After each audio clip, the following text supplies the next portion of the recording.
તેનાથી ખૂબ જ અમને આગળ જવાનો મોટિવ મળે છે અને અમારી પ્રેક્ટિસ પણ ઘણી થાય છે, જેનાથી અમને સફળતા મળી છે અને અમારી લખવાની આદત પણ ઘણી સારી રહે અને આગળ અમને બોર્ડના પેપરમાં એ જ ફાયદો થાય, એટલો જ અમને આટલું સારું પરિણામ આવેલું છે.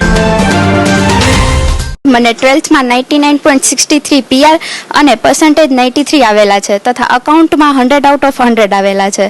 મારી આ સક્સેસ પાછળ સૌથી પહેલાં મારા પેરેન્ટ્સ, આ સ્કૂલના ટ્રસ્ટી અશોકભાઈ ભટ્ટ અને ઉસ્મિતાબેન ભટ્ટ તથા ભોગાઈતા સરની પૂરી કોમર્સ ટીમે ખૂબ ખૂબ ફાળો આપેલો છે.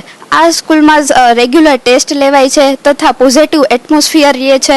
આપણને કોઈ ડાઉટ હોય છે એ સોલ્વ થઈ જાય છે. 5 કે 6 કલાકનું ડેઇલી રિવિઝન વર્ક રહેતું હતું અને છેલ્લા દિવસોમાં 10 થી 12 કલાકનું વાંચન ડેઇલી થતું હતું. મને 12th માં 99.69 PR આવેલા છે અને 93.29% આવેલા છે. મારા સક્સેસફુલ રિઝલ્ટ પાછળ મારા પેરેન્ટ્સ, મારા ગુરુ, મારા ટ્રસ્ટી ઉસ્મિત